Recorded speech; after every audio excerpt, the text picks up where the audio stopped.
Assalamualaikum warahmatullahi wabarakatuh. Selamat sore teman-teman. Alhamdulillahirabbil alamin. Wabi nasta'in wa ala umurud dunya waddin. Wassalatu wassalamu ala asyrofil anbiya'i wal mursalin sayyidina wa maulana Muhammadi wa ala alihi washabihi ajmain, amma ba'd. Yang saya hormati Ibu Risma Hikmawati selaku dosen ilmu tafsir serta teman-teman yang berbahagia. Pada kesempatan kali ini kami dari kelompok 1 ingin mempresentasikan hasil dari diskusi kami. Perkenalkan, nama saya Revi Mariska yang akan menjadi moderator yang akan memimpin jalannya diskusi pada kali ini. Baik, untuk memulai diskusi pada sore hari ini, marilah kita membaca basmalah bersama-sama. Bismillahirrahmanirrahim. Selanjutnya adalah sesi pemaparan materi. Kepada pemateri, saya persilahkan. Baik, terima kasih kepada moderator. Untuk materi yang pertama yaitu pengertian tafsir pada masa klasik. Tafsir pada masa klasik adalah penafsiran ayat-ayat Al-Quran yang dilakukan pada periode klasik. Yang dimaksud periode klasik dalam sejarah tafsir Al-Quran itu berbeda dengan pengertian metode klasik dalam sejarah peradaban barat.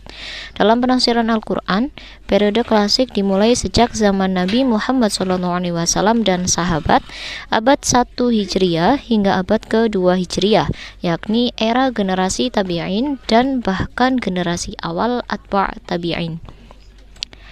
Sekian materi pertama. Selanjutnya saya kembalikan ke moderator. Terima kasih. Baik, terima kasih kepada pemateri pertama. Selanjutnya saya persilahkan kepada pemateri kedua untuk membacakan materinya. Terima kasih kepada moderator. Di sini saya akan menyampaikan karakteristik tafsir masa klasik. Pada periode klasik penafsiran Al-Quran mengalami perubahan dengan skala yang berbeda, ditinjau dari sumber, metode, maupun isi penafsiran.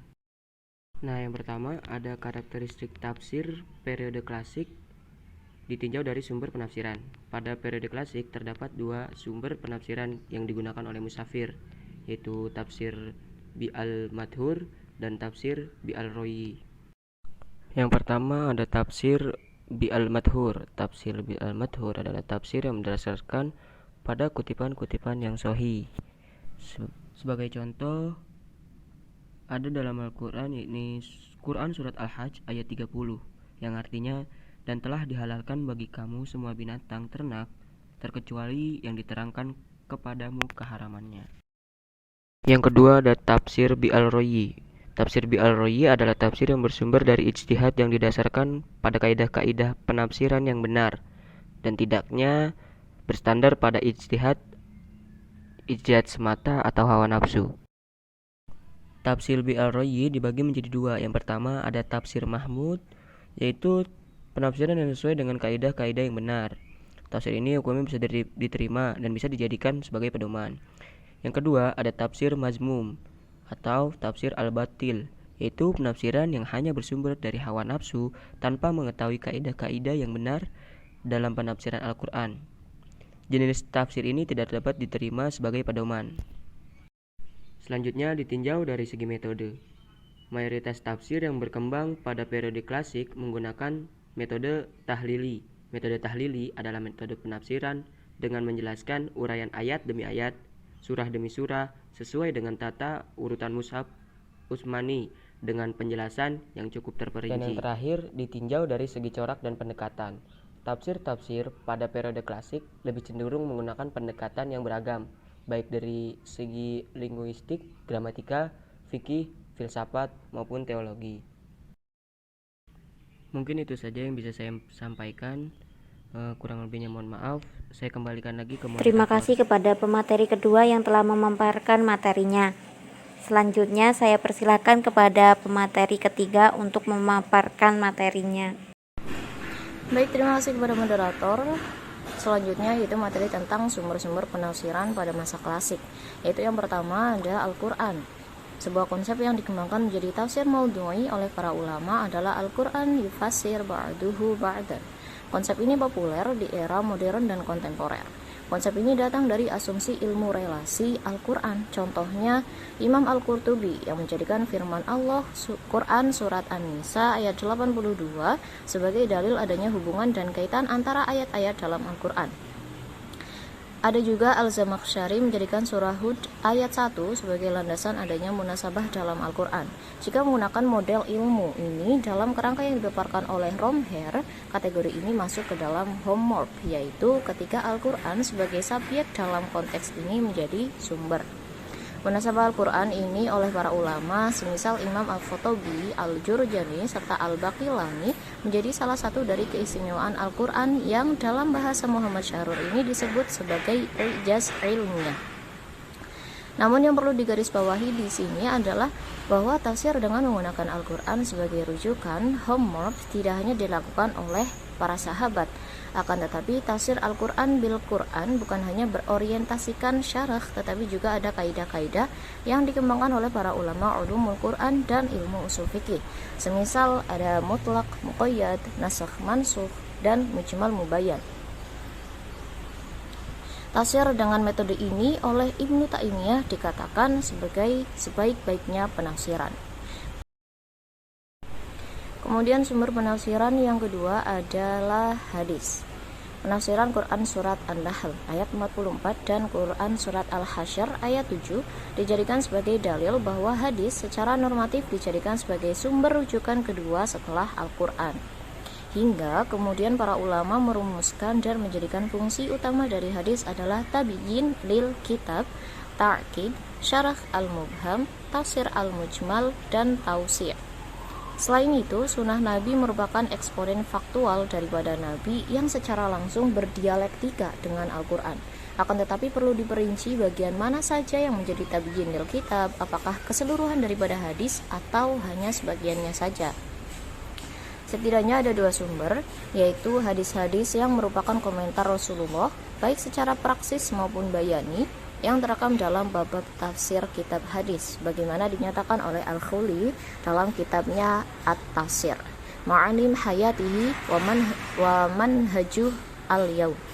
Sehingga tidak mengherankan jika pada awal periode Islam, karya tafsir Al-Quran masih bercampur dengan karya hadis dan sirah atau biografi Nabi, dan kedua hadis yang secara tersirat yang dianggap sesuai dengan pemahaman Nabi menurut para sahabat. Tetapi menggunakan hadis untuk memperjelas konteks Al-Quran itu tidaklah sederhana. Salah satu tantangan yang terbesar adalah bagaimana mengukur nilai epistemologis dari semua hadis yang dianggap menyajikan konteks yang dikehendaki. Meskipun mayoritas ulama setuju dengan Asy-Syafi'i bahwa sunnah Nabi atau hadis Nabi penting untuk dapat memahami Al-Quran, namun mereka berbeda pendapat ketika menilai beragam hadis yang dianggap sahih.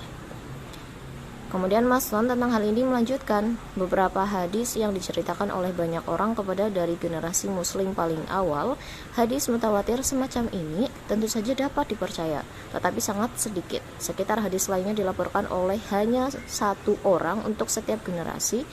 Ini disebut dengan hadis ahad. Hadis ahad biasanya diterima sebagai bukti oleh ulama seperti As-Safi dan Ahmad bin Hambal jika semua perawi dianggap jujur dan dapat dipercaya. Namun ulama lain skeptis menggunakan narasi dengan cara ini untuk menafsirkan semua Al-Quran. Bagaimana bisa ayat Al-Quran yang berasal dari Tuhan dibatasi dan dijelaskan oleh hadis, diriwayatkan oleh satu-satunya narator yang mungkin salah? Seseorang yang menerima hadis tersebut harus membandingkan keasliannya dengan prinsip hukum lainnya untuk memastikan bahwa itu tidak bertentangan dengan semua bukti yang relevan. Bagaimanapun juga, otentisitas dan kualitas hadis adalah hal-hal yang perlu dipertimbangkan sebelum menafsirkan Al-Quran dengannya. Di sisi lain, kriteria kualitas hadis juga berkembang tidak hanya aspek sanad, tetapi juga matan. Jadi membutuhkan pemahaman yang mendalam. Setelah Nabi, ada sahabat yang paling mengetahui konteks turunnya ayat dan syarat yang mengharuskan turunnya ayat. Ini adalah sebagaimana tercatat dalam peristiwa tafsir Ibnu Abbas yang berbicara sebagian dari Nabi seperti firman Allah. Ketika Allah datang dan kemenangan, menunjukkan kesedihan Nabi, karena pada saat itu adalah waktu kematiannya sudah dekat.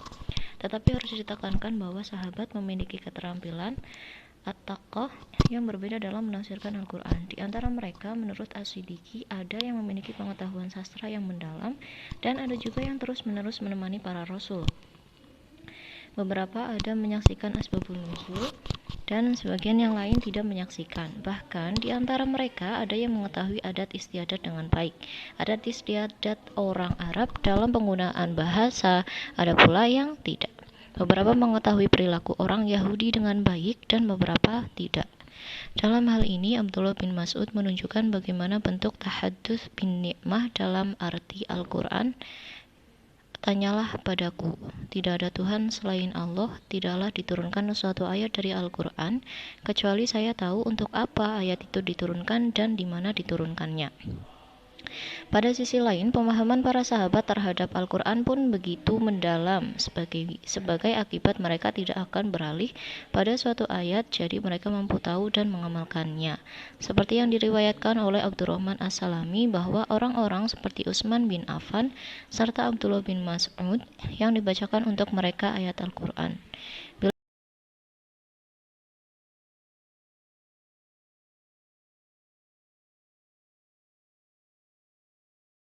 Kemudian sumber penafsiran yang keempat atau yang terakhir adalah pernyataan para tabi'in. Tabi'in secara historis artinya anak didik para sahabat. Merekalah yang secara bertahap merupakan orang yang paling otoritatif dalam menjamin Al-Quran sesudah Rasulullah serta sesudah para sahabat. Para tabi'in yang terkenal tiada lain merupakan murid-murid Ibnu Abbas, Abdullah bin Mas'ud serta Ubay bin Ka'ab. Di antaranya adalah Mujahid serta Sa'id bin Jubair dan Qatadah. Mujahid mengakui bahwa dia bertanya pada Ibnu Abbas tentang tafsir dari surat Al-Fatihah hingga akhir surat. Pengakuan Mujahid ini ditekankan oleh riwayat dari Ibnu Abi Malikah serta Sufyan Ats-Tsauri. Sampai-sampai orang terakhir ini berkata bahwa apabila seseorang mencari yang otoritatif, maka cukuplah baginya tafsir dari Mujahid. Ali Al-Khudri dalam kitabnya Tafsir At-Tabi'in mencatat bahwa setidaknya terdapat 3 sirkulasi tambahan yang menonjol di zaman Tabi'in. Yang pertama ada aliran Mekah yang dipelopori oleh Sa'id bin Jubair, Ikrimah, serta Mujahid bin Jabar. Mereka berguru eksklusif pada Ibnu Abbas. Yang kedua ada aliran Madinah yang dipelopori oleh Muhammad bin Ka'ab, Zaid bin Aslam Al-Qurazi, dan Abu Aliyah. Mereka berguru pada sahabat Umay bin Ka'ab. Yang ketiga atau yang terakhir ada aliran Irak, antara lain adalah Alqamah ibnu Qiyas, Amir Asy-Sya'bi, Hasan al-Basri, serta Qatadah ibnu Di'amah As-Sadusi.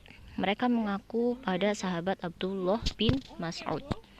Adapun pola penggunaan yang dipakai relatif sama. Hal yang membedakan antara tradisi era sahabat dengan era tabi'in mungkin ada pada masalah sekretarismenya. Di zaman sahabat belum muncul sekretarisme aliran-aliran tafsir secara tajam. Sementara pada era tabi'in telah mulai muncul aliran-aliran sirkulasi tafsir berdasarkan daerah.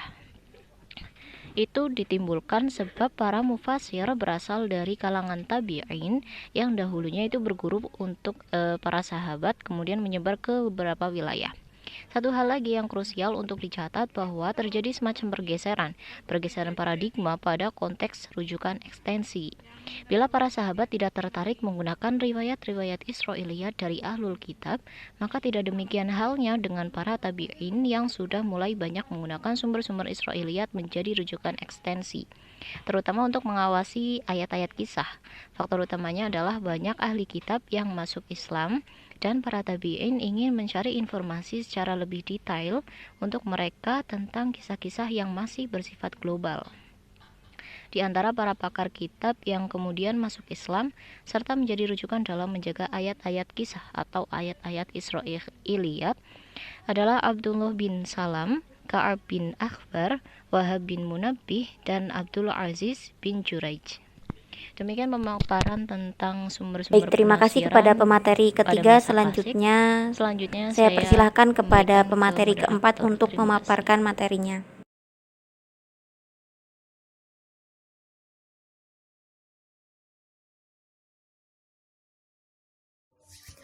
Oke, kita masuk ke materi terakhir yaitu tokoh tafsir masa klasik. Tokoh tafsir masa klasik itu dibagi menjadi dua. Yang pertama tokoh-tokoh masa tafsir klasik dan tokoh-tokoh ulama tafsir klasik masa at-tabi'in atau kodifikasi. Kita masuk ke materi masa tafsir klasik terlebih dahulu, yaitu ada 3 pembagian, yaitu ulama tafsir di masa sahabat yang terkenal, yang kedua ulama tafsir di masa tabi'in, dan yang ketiga ulama tafsir di masa atfa tabi'in atau pembukuan. Yang pertama ulama tafsir di masa sahabat yang terkenal itu ada beberapa, diantaranya adalah 4 khalifah atau al-khulafa ur-rasyidin, lalu yang kedua Abdullah bin Abbas, lalu yang ketiga adalah Abdullah bin Mas'ud radhiyallahu an, dan yang terakhir adalah Abdullah bin Umar radhiyallahu an. Lalu yang kedua adalah masa tabi'in, itu ada 3 tokoh. Yang pertama Syahid bin Jubair, yang kedua Mujahid bin Abdillah, dan yang ketiga Ikrimah Maula Ibnu Abbas. Selanjutnya itu adalah tokoh-tokoh ulama tafsir klasik atau masa atba tabi'in atau masa kodifikasi. Di sini juga dibagi menjadi 3 masa. Yang pertama adalah masa pembukuan, yaitu tahun 650 sampai 1250 Masehi. Lalu yang kedua pada masa abad pertengahan 1, yaitu kisaran tahun 1250 sampai 1500, dan abad pertengahan kedua yaitu tahun 1500 sampai 1800 Masehi. Adapun ulama tafsir klasik masa pembukuan yaitu ada 4 yang terkenal, yaitu diantaranya adalah Ibnu Jarir al-Tabari, yaitu ada Al-Jazaz, yang ketiga ada Al-Bahawi, dan yang keempat adalah Al-Zamakhsyari.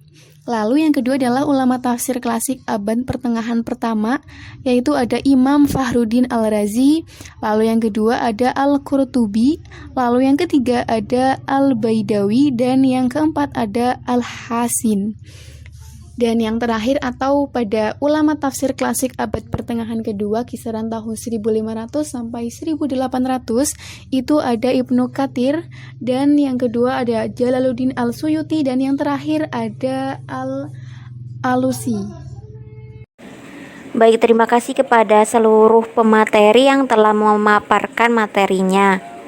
Selanjutnya saya akan buka sesi tanya jawab. Kepada teman-teman yang ingin bertanya, saya persilahkan.